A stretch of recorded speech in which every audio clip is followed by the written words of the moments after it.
Good morning friends. कैसे हो आप सब लोग? एंड टुडे मैं आप लोगों को बताऊंगा अपनी strategy how I clear the IBPS SOIT exam in first attempt. Okay, so यहाँ पे मैं अपने कुछ स्ट्रेटजी शेयर करूंगा एंड कुछ रिजल्ट्स भी कि मैंने फर्स्ट अटेम्प्ट में ही अपना IBPS SOIT कैसे क्लियर किया। As I am working as a I was working as a IT in a Tata Consultancy Service. Okay, in TCS में मैं जॉब करता था। जॉब के बाद भी मैंने कैसे टाइम निकाला अपने आप को, एंड देन मैंने किस तरह से स्ट्रेटजी बनाई, एंड देन 6 to 7 मंथ मुझे लगे पूरा सिलेबस तैयार करने में। प्री से लेकर के इंटरव्यू में मैं आपको ये चीज़ बताऊंगा कैसे मैं प्री प्रिपेयर किया, प्री कैसे प्रिपेयर किया, मेंस कैसे प्रिपेयर किया, and okay and then interview कैसे प्रिपेयर किया। ओके, सो ये तीनों की स्ट्रेटजी शेयर करूंगा। Okay, let's start. सो ये कुछ रिजल्ट थे कि ये मेरे प्री के रिजल्ट थे जब मुझे पहली बार मैंने प्री का दिया था। तो लिटरली मैं बताऊं तो मैं श्योर नहीं था कि मेरा होगा या नहीं होगा। पेपर्स अकॉर्डिंग टू, अगर आप प्रीवियस ईयर को उठा के देखोगे 2022 का, 2021 के, तो कट ऑफ बहुत हाई जाते थे, अराउंड 70-70 नंबर। और मैं जोड़ के आया था, मुझे 45 आसपास में आता, 45 नंबर। तो मेरा तो होप नहीं था कि मुझे मिलेगा, कि मैं क्लियर कर लूंगा। फिर भी मैंने अपनी प्रिपरेशन नहीं छोड़ी, क्योंकि प्री के बाद मुझे मेंस का था कि मेरा मेंस तैयार नहीं था, तो मैंने टोटली फोकस फिर मेंस को ही दिया। बट ये मेरा बहुत ही अच्छा गुड लक था उस साल। तो अराउंड 24 में अराउंड 700 प्लस वैकेंसीज थी।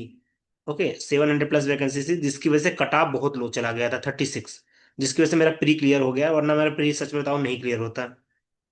ओके, एंड देन उसके बाद फिर मैंने मेंस दिया। मेंस कुछ ऐसे ही था, आई थिंक 14 जनवरी, 14 दिसंबर को था क्या, शायद 14 या 16 दिसंबर को आई थिंक था। ओके, एंड देन मेंस के बाद मैं इंटरव्यू के लिए क्वालिफाई हो गया कि हाँ ठीक है, आपका परफॉर्मेंस के हिसाब से आप इंटरव्यू के लिए दे रहे हो। ओके, सो ये सब मैंने किस तरह से अचीव किया, मैं आपको वो चीज़ बताऊंगा कि मैंने किस तरह से फर्स्ट अटेम्प्ट में ही मैंने सारे एग्जाम सब सारे लेवल्स क्लियर किए। ओके, ये कुछ मेरी स्ट्रेटजी है, ये 6 मंथ जो कि मुझे लगे थे, 6 मंथ का। ठीक है, 6 मंथ। ओके, 6 मंथ आपको क्या क्या क्या करना है, कैसे पढ़ना है, ये चीज़ मैं बताऊंगा। ओके, सबसे पहले तो गाइज आपको, अगर अगर आप वर्किंग हो तो आपको 6 आवर तो देने ही पड़ेंगे। ओके, पर डे 6 आवर देने पड़ेंगे। आफ्टर 9 आवर्स की जॉब कर रहे हो तो आपको उसमें के बाद मतलब 15 आवर तो आपको डेली सिर्फ जॉब्स और स्टडी के बाद करनी है, बाकी की चीजें छोड़ दो। आपको 6 महीने इस तरह से पढ़ना है कि आपके लाइफ में एक्सेप्ट जॉब और स्टडी के अलावा कुछ नहीं होना चाहिए, कोई डिस्ट्रक्शन नहीं होना चाहिए गाइज। नहीं तो आप नहीं क्लियर कर पाओगे। सच बता रहा हूँ, पेपर इतना इजी नहीं आता है आपको। सच बताऊं, मेरे टाइम पे 15 नंबर, 15.25 जो है कट ऑफ गया था ओबीसी का। जनरल का 16 नंबर कट ऑफ गया था। ठीक है, 60 में से 16 नंबर मेंस का कट ऑफ। आप सोच सकते हो कि क्या, किस लेवल का पेपर आया होगा, राइट? तो पेपर इजी बिल्कुल नहीं होता। प्री के लिए बिल्कुल भी वो मत होइए हाँ प्री है क्वालिफाइंग है गाइज। 90%, आई कैन से 95%, 95% लोग सिर्फ प्री में फेल हो जाते हैं। ओके, मैंने क्या किया था, मैं अपना स्टडी बताऊंगा। प्री में देखो तीन चीजें होती हैं, ठीक है? 125 मार्क्स का होता है, ठीक है? मैथ्स होती है, ठीक है, इंग्लिश होती है, एंड रीजनिंग होती है। ओके, रीजनिंग होती है। तो मैंने मैथ्स को और रीजनिंग को दोनों को 1.5 आवर्स डेली दिए थे गाइस। ओके, एंड इसको 1 घंटे दिए थे, बाकी के अराउंड 2 आवर्स मैं डेली, 2 आवर्स मैं डेली गाइज मेंस प्रिपेयर करता था। मैं सच बता रहा हूँ, मैं 2 घंटे डेली मेंस के लिए पढ़ता था। मेंस में आपको बहुत सारी चीजें देखने को मिलेंगी, जैसे कि डीबीएमएस। डीबीएमएस को आप बिल्कुल भी नहीं छोड़ना। डीबीएमएस में 2 पार्ट्स हैं। ओके, डीबीएमएस में आपको 2 पार्ट मिलेंगे। एक तो डीबीएमएस का जो बेसिक कॉन्सेप्ट है, जैसे कि ईआर मॉडल हो गया, ठीक है, रिलेशनल अलजेब्रा हो गया, टपल कैलकुलस हो गया, इंडेक्सिंग हो गया, ट्रांजैक्शन कंकरेंसी कंट्रोल हो गया। इसमें दूसरे में एसक्यूएल है, ठीक है? तो ये तो बिल्कुल ही आपको छोड़ना नहीं। इसमें से 10 से 12 नंबर फिक्स आते ही आते हैं, इसका कोई तोड़ नहीं है। आपको जितना डिटेल में जितनी नॉलेज लेनी है इसके बारे में ले लो। अगर आपने सिर्फ यही तैयार किया है और एक दो और सब्जेक्ट तैयार कर लिया, आपका प्री क्लियर मेंस क्लियर हो जाएगा। ओके, मैं सच बता रहा हूँ, 10 से 12 नंबर कहीं नहीं गए हैं इससे। इसके बाद सबसे इंपॉर्टेंट टॉपिक आता है आपका प्रोग्रामिंग का। प्रोग्रामिंग का आपको गाइस सिर्फ 3 लैंग्वेज पढ़नी है प्रोग्रामिंग में। ओके।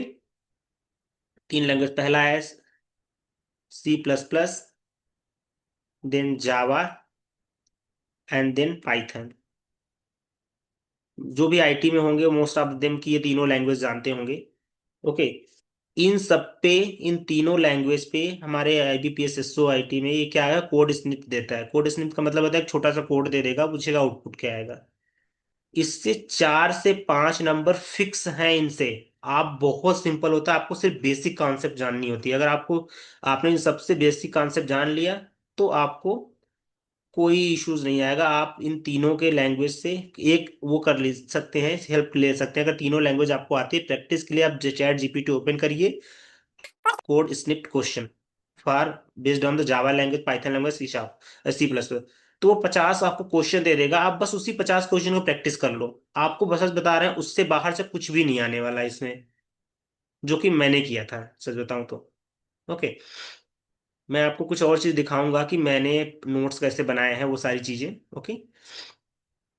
फिर इसके बाद आती है हमारे गाइस नेटवर्किंग आती है। नेटवर्किंग भी बहुत इंपॉर्टेंट है। इससे भी 4 से 5 क्वेश्चन फिक्स रहते हैं, नेटवर्किंग से भी। ओके। नेटवर्किंग में बहुत सिंपल है, नेटवर्किंग से आप पढ़ सकते हो। फिर आता है हमारा शेड्यूलिंग का, ठीक है। शेड्यूलिंग का कॉन्सेप्ट आता है ठीक है, जैसे फर्स्ट कम फर्स्ट आउट हो गया, ठीक है, ये सारी क्वेश्चंस आते हैं। फिर साइबर सिक्योरिटी बहुत इंपॉर्टेंट है। मेरे टाइम पे तो ऐसा लग रहा था कि साइबर सिक्योरिटी वाला ही कोई पेपर बनाया है, कोई एग्जामिनर, उसी ने पेपर सेट किया। इतने क्वेश्चन, कम से कम 10 10 क्वेश्चन तो मुझे ऐसा लग रहा था साइबर सिक्योरिटी थ्रेट इन्हीं सबसे आया था। ओके। फिर देखो सेल्स स्क्रिप्टिंग कुछ होती है, ठीक है, उसमें पढ़ लेना। उसमें कुछ सेल्स स्क्रिप्टिंग का मतलब होता है, कुछ स्क्रिप्ट होती हैं, जैसे कि पूछेगा कि एसएल क्या होती है, ठीक है। तो ये कुछ कमांड्स होती हैं जो कि हमारे लाइनेक्स कमांड है। ये पूछेगा कि इन सब कमांड का मतलब एक्चुअली क्या होता है, यही पूछते, ज्यादा कुछ नहीं पूछता है। डेटा वेयर हाउस के बारे में पढ़ लेना, एल्गोरिथम पढ़ लेना, एल्गो, जिसमें डायनेमिक प्रोग्रामिंग होती है, कानकर ग्रीडी एल्गोरिथम, कॉन्कर होती है, ठीक है। तो वो सब पढ़ लेना आप लोग, ठीक है, ये बहुत इंपॉर्टेंट है। ओके। जैसे डायनेमिक प्रोग्रामिंग है, ग्रेडी एल्गोरिथम है, ठीक है, डिवाइड एंड कॉन्कर रूल्स है क्या होती हैं, वो सब पढ़ लेना, ठीक है।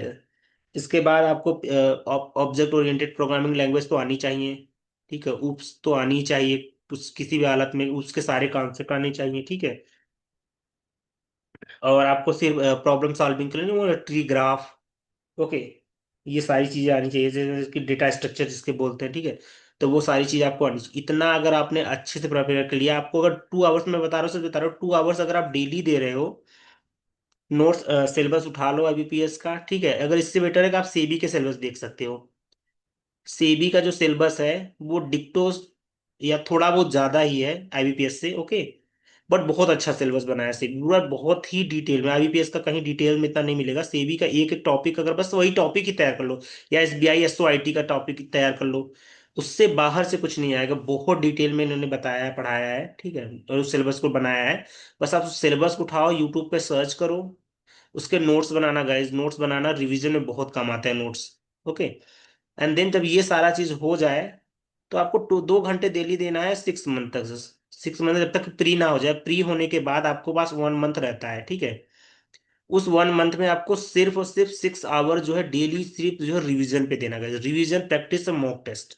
मॉक टेस्ट आप ट्राई करना कि अगर आप वर्किंग हो तो आप सारे अफोर्ड कर सकते हो, अफोर्ड कर सकते हो, राइट, कि सारे मॉक टेस्ट ले 3 4 ले लेना। मैं वो करूंगा कि आपको लाइव बोर्ड का ले लेना, या फिर गाइडली के मॉक टेस्ट बहुत अच्छे होते हैं, ठीक है। एंड इसके भी ले देख सकते हो, क्या नाम है, अड्डा के भी देख सकते हो। मैंने एक्चुअली सबके लगाए हैं मॉक टेस्ट, इसके भी लगाए हैं, इसके भी लगाए हैं, इसके भी लगाए हैं, टेक्स्ट बुक के भी लेके लगाया था, ठीक है। तो मेरी एक स्ट्रेटजी थी कि मैं जो है डेली 2 से 3 जो है मॉक टेस्ट देता ही देता था।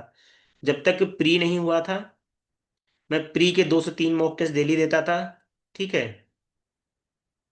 ये नहीं कि डेली का मतलब ये नहीं कि मैं फुल मॉक टेस्ट देता था।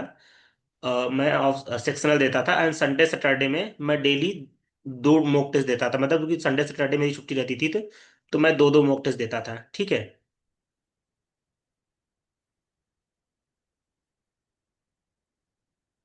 Okay guys. सो ये मेरी कुछ स्ट्रेटजी थी। और मैं आपको एक चीज़ और दिखा दे रहा हूँ कि मैंने और कैसे प्रिपेयर किया था। ये देखो मैंने नोट्स बनाए थे, ओके। कि इंटरव्यू के लिए भी मैंने कुछ नोट्स बना रखे हैं, मैं आपको शो कर दिखाता हूँ कहाँ पे है इंटरव्यू का।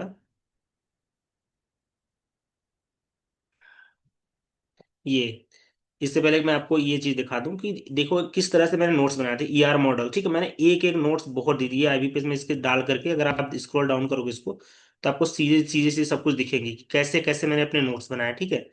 आपको भी बस ऐसे ही सारे नोट्स बनाने हैं। आपको रिवीजन में बहुत आसान, अगर आपने 10 दिन में एक टॉपिक खत्म किया है तो रिवीजन आपको एक दिन में ही वो कर लोगे। तो इस तरह से आप नोट्स बना लो, वन नोट है ये, ठीक है।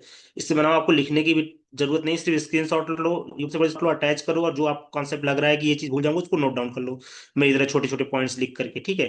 ये इस तरह से कैसे कैलकुलेट करते हैं सारी चीजें। तो इससे क्या होगा कि आप जो है जब रिवीजन करोगे तो आपके लिए बहुत बेनिफिट होने वाला है, ठीक है। और इसी तरह से मैंने इंटरव्यू का दिखाया था, मैं इंटरव्यू का आपको दिखा दे रहा हूँ। ये इस तरह से, ठीक है।